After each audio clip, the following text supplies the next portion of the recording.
Chinese गाड़ियां आजकल बहुत तेज हुई हैं, बट बिल्ड क्वालिटी के लिहाज से इनका अभी भी कोई मुकाबला नहीं। यह है Hyundai Tucson 2025 मॉडल।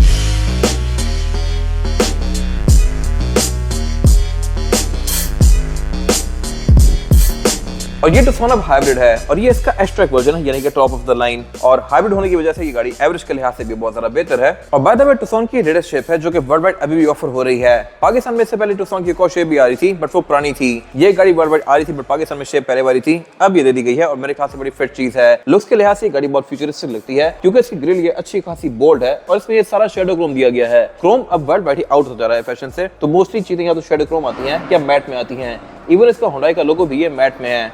और इसमें फिर ग्रिल के जो ये वाले पार्ट्स हैं वो यहाँ पे भी कंटिन्यू करते हैं। और अगर इसकी हेडलाइट्स बंद हो तो ये वाले एरियाज इसके साथ फ्लश हो जाते हैं, लेकिन जैसे इसकी DRL ऑन होती हैं तो फिर ये वाले एरियाज DRL में कन्वर्ट हो जाते हैं। हेडलाइट इसकी यहाँ पे दी गई है मोस्टली नई गाड़ियों की तरह, लो और हाई इसमें अलग अलग दिए गए हैं, हाई बाइथोनल प्रोजेक्शन लैंप के साथ। बट ये वाले एरियाज इसके लुक को बहुत डिस्टिंक्टिव बनाते हैं। फिर इसमें यहाँ पे एक डक्ट्स दिए गए हैं जहाँ से हवा सक करके साइड से बाहर करती है। फॉग लैंप ये गाड़ी ऑफर नहीं करती, क्योंकि इसमें हेडलाइट की एंगल ही ऐसे हैं कि ये हर जगह कवर कर लेते हैं। फिर ये गाड़ी पार्किंग सेंसर्स भी ऑफर करती है। बोर्ड की कट लाइंस भी इसमें काफी शार्प कर दी गई हैं और इसमें एक और चीज एक्स्ट्रा दे दी गई है, और वो है ADAS के फीचर्स। ऊपर यहाँ पे सेंसर्स काफी बढ़ा दिए गए हैं। एक्जैक्टली क्या फीचर्स एड ऑन किए गए हैं मैं कवर करूंगा आगे जाके। फिर इसके जो और फेंडर्स हैं ये टायर्स के आसपास भी कंटिन्यू किए गए हैं और उनमें कट लाइंस दे दी गई है जो कि इसके लुक को बहुत बेहतर बना रही है। फिर इसमें रिम आता है 19 इंच का, बट इसकी प्रेजेंटेशन काफी बड़ी है। अब 19 इंच का रिम कहने को हैवल में भी आता है, हैवल साथ भी है, बट वो रिम देखने में इतना बड़ा नहीं लगता क्योंकि वो ऑल ब्लैक है। इसमें क्योंकि कुछ सिल्वर कलर के एक्सेंट्स दिए गए हैं तो इसके लुक बहुत ज्यादा बड़ी आ रही है। टायर्स में नेक्सन का है, more of that later, size वगैरह मैं कवर करूंगा। बाकी जो करेक्टर लाइंस हैं वो यहाँ बॉडी में भी काफी शार्प कर दी गई हैं। नई वाली एलेंट्रा में, नई वाली सोनाटा में काफी हद तक ऐसे कर्व्स आते हैं, इसमें भी दिए गए हैं। और इसमें जो ये नीचे और फेंडर्स वाला एरिया है ये भी काफी ज्यादा थिक कर दिया गया है। फिर ग्राउंड क्लियरेंस के लिहाज से भी गाड़ी काफी ऊपर है, तो ये पाकिस्तान में आपको कहीं भी तंग नहीं करेगी। और मोस्टली वर्ल्ड वाइड भी ये गाड़ियां ज्यादा इन होती जा रही हैं। सेडान से लोग मूव करके अब इन गाड़ियों पे आते जा रहे हैं, क्योंकि इसका सीटिंग पोजीशन थोड़ा सा रेस है। इनमें एंट्री और एग्जिट काफी आसान है, इजीली आप अपनी हाइट पेस में जाके बैठ सकते हैं, निकल सकते हैं। और जब से पाकिस्तान में चाइनीज गाड़ियां आने शुरू हुई हैं, हर गाड़ी ने फीचर्स बहुत ज्यादा कर दिए हैं। अगर आप पिछली Tucson से इसको कंपेयर करें तो ये बहुत ज्यादा लोडेड है। इसमें 360 डिग्री कैमरा सेटअप भी दिया गया है और इसके अलावा इसमें ब्लाइंड स्पॉट मॉनिटर्स भी आते हैं। फिर ये साइड मिरर हीटेड भी हैं और ऑटो रिट्रैक्टेबल भी हैं। इंडिकेटर भी इसका LED में है और लुक्स भी इसकी काफी स्लीक सी हैं। फिर ये स्मार्ट एंट्री भी ऑफर करती है और इतनी चीजें पहले नहीं आया करती थी इन गाड़ियों में। फिर ये गाड़ी पैनोरामिक रूफ भी ऑफर करती है। ऊपर इसमें रूफ रेल्स भी दी गई है जो कि इसकी लुक को बेहतर बना रही है। और इसकी जो ये एल्यूमिनियम की फ्रेम है ये बैक पैक है, यहाँ पे थोड़ी सी बड़ी हो जाती है। और यहाँ भी इसमें वही कट लाइंस दी गई है जो कि इसके और फेंडर्स में आती हैं। और रेयर एंड भी इसका सही पैसे पूरे करता है। हर चीज यहाँ पे काफी एग्रेसिव और हाई क्वालिटी दी गई है। टेल लाइट भी इसकी सही किसी मर्सिडीज की लगती है। डिजाइन के लिहाज से भी डिस्टिंक्टिव है ये। लेकिन इसका जो Hyundai का बैच है ये प्रिंटेड आता है और ये विंड स्क्रीन के अंदर ही दिया गया है। इसका एक ड्रॉबैक है, वो ये है कि इसको धोने के बाद अगर यहाँ पानी खड़ा हो, अब उसको तेज प्रेशर मारे तो वो सारा इसके अंदर भर जाता है और फिर इसको कुछ टाइम बाद थोड़ा सा गंदा भी कर देता है। ये मेरे ख्याल से एक वियर्ड चीज है जो कि Hyundai को एड्रेस करनी चाहिए। ऊपर फिर इसमें स्पॉइलर, ब्रेक लैम्प वगैरह दिया गया है। बाकी ट्रंक लॉकर यूजुअली गाड़ी में यहाँ होता है, बट इसमें नहीं दिया गया, इसमें यहाँ पे नीचे दिया गया है। और इसमें टेलगेट पावर्ड है जो कि अनलॉक करने पे ऑल द वे अप जाएगी लाइक दिस। इसकी आप हाइट को भी एडजस्ट कर सकते हैं। ट्रंक कैपेसिटी के लिहाज से भी गाड़ी डिसेंट है, बट इसके बारे में एक बड़ी फिट चीज है, वो ये है कि इसमें स्पेयर टायर आता है। यूजुअली हाइब्रिड गाड़ियां यहाँ पे बैटरी पैक देती हैं और पंचर रिपेयर किट डाल देती हैं। ये चीज काफी महंगी पड़ती है as compare to puncture repair kit, but Hyundai ने यहाँ पे चीप आउट नहीं किया और ये मेरे ख्याल से एक अच्छी चीज है। बाकी रेयर बेंचेस के 60-40 के स्प्लिट के साथ हैं। यहाँ प्रॉपर ये ट्रंक सेपरेटर दिया गया है और इसमें भी लाइट और पावर आउटलेट भी आते हैं। रेयर विंडोज ये गाड़ी प्राइवेसी वाली ऑफर नहीं करती, इसमें सब ट्रांसपेरेंट आता है।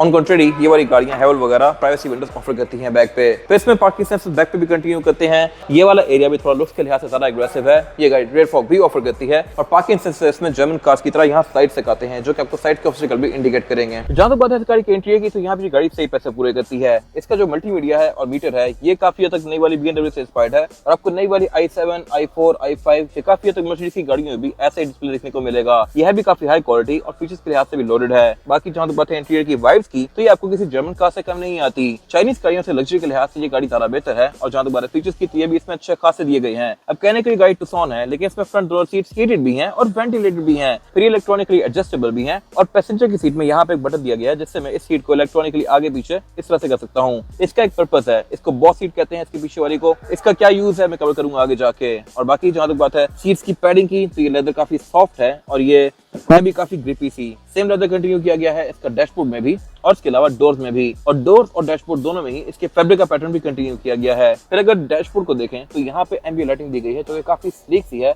और इसको आप RGB कलर्स में स्विच भी कर सकते हैं। वाइब के लिहाज से भी ये काफी मजेदार है और इसमें फिर ये वाला एरिया जो है ये काफी हद तक नई होंडा की जितनी गाड़ियां आ रही हैं उनसे इंस्पायर्ड है। Same goes for climate control, और क्लाइमेट कंट्रोल इसमें सोनाटा एन लाइन में काफी सारी गाड़ियों में एक जैसे दिए गए हैं। फीचर भी इसमें काफी हद तक एन लाइन वाले ही आते हैं। यहाँ पे इसकी हीटिंग और कूलिंग सीट्स के कंट्रोल्स दिए ही गए हैं। प्लस यहाँ पे एक और चीज है जो कि हीटेड स्टीयरिंग व्हील है। ये अगेन मेरे ख्याल से बड़ी फिट चीज है और कुछ टाइम पहले तक ये फीचर आपको सिर्फ V8 जैसी गाड़ियों में देखने को मिलते थे। फिर इसमें क्लाइमेट कंट्रोल भी डुअल जोन है, यानी कि ड्राइवर और पैसेंजर की मर्जी के लिहाज से क्लाइमेट कंट्रोल को एडजस्ट कर सकते हैं। लेकिन इसका जो डिस्प्ले है ये भी ऑडी लेवल का है। ऑडी में सिर्फ नॉब्स के अंदर डिजिटल डिस्प्ले दिया गया होता है। Same goes for this car, और इसकी ओवरऑल लुक भी काफी बल्की सी है। फिर नीचे इसके C2C पावर आउटलेट दिए गए हैं, स्टोरेज कंपार्टमेंट दिए गए हैं और पीछे जो इसमें सेंटर कंसोल वाला एरिया दिया गया है ये काफी हद तक BMW i7 या iX वगैरह से इंस्पायर्ड है। iX में भी काफी हद तक ऐसी कंसोल आता है और यहाँ पे फीचर्स दिए गए होते हैं। Same goes for this car, और यहाँ से आप इसके 360 degree camera, parking sensor, down assist control ये वाले फीचर्स यूज कर सकते हैं और इसमें ड्राइव मोड सेलेक्टर भी यहीं पे दिया गया है। फिर पीछे इसका ये वायरलेस चार्जर आता है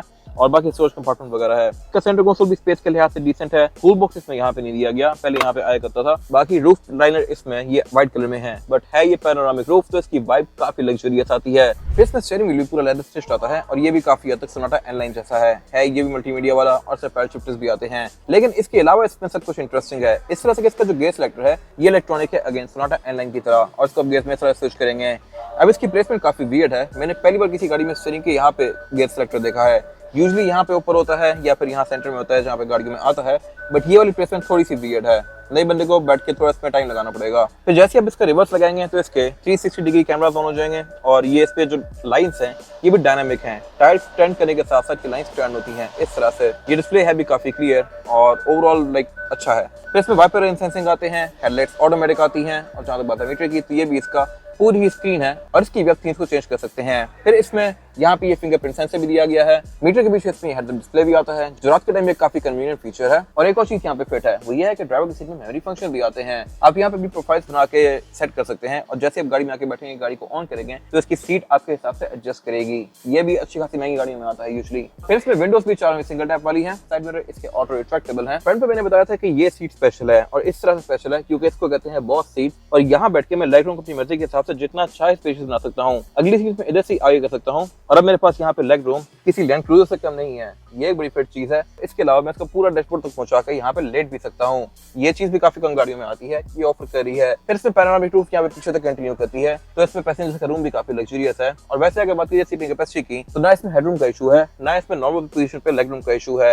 हर लिहाज से ये गाड़ी काफी स्पेशियस है और 3 लोग यहाँ इजिली बैठ सकते हैं। फिर अमेनिटीज भी यहाँ पे अच्छी दी गई है। रेयर पैसेंजर्स के लिए सेंटर कंसोल भी आता है जिसको निकाल के आप एज एन आर्मरेस्ट यूज कर सकते हैं और यहाँ कप होल्डर्स भी दिए गए हैं। रेयर पैसेंजर्स के लिए यहाँ पे एयर वेंट्स भी आते हैं और C2C पावर आउटलेट भी आते हैं जो कि फास्ट चार्जिंग करते हैं। 2024 के लिहाज से ये गाड़ी फुली अपडेटेड है। रेयर पैसेंजर्स के इसमें सीट बेल्ट्स भी आती हैं, आइसोफ्लेक्स के पोर्ट भी आते हैं और कर्टन एयरबैग्स भी आते हैं। और जहां तक बात है इंजन की तो इंजन इस गाड़ी में अब एक ही आ रहा है 16 सीसी टर्बोचार्ज पेट्रोल और यही सेम इंजन ऑफर करी है स्पोर्टेज भी। तो ये मेरे ख्याल से एक फिट चीज है। अगर आपको इसके पार्ट्स नहीं मिले तो आप स्पोर्टेज के लेके यहाँ भी लगा सकते हैं। और किया और होंडा का नेटवर्क ऐसी पाकिस्तान में इतना स्ट्रॉन्ग है कि इनके पार्ट्स आपको इजीली मिल जाते हैं। सस्ते होते हैं नहीं ये एक और क्वेश्चन है। बाकी जहां तक बात परफॉर्मेंस फिगर्स की तो ये गाड़ी 232 हॉर्स पावर प्रोड्यूस करती है और इसमें ड्राइव ट्रेन्स आती हैं 2, फ्रंट व्हील ड्राइव और ऑल व्हील ड्राइव। ये गाड़ी ऑल व्हील ड्राइव है और इसका मेरे ख्याल से एक हैवल HV के ऊपर एच है। HV वाली हैवल फ्रंट व्हील ड्राइव होती है और इसमें व्हील स्पिन काफी होता है। इसमें वो इशू नहीं है, ये गाड़ी से जम के चलती है। इनके डिटेल कंपैरिजन भी आपको जल्दी हमारे पेज में देखने को मिल जाएंगे।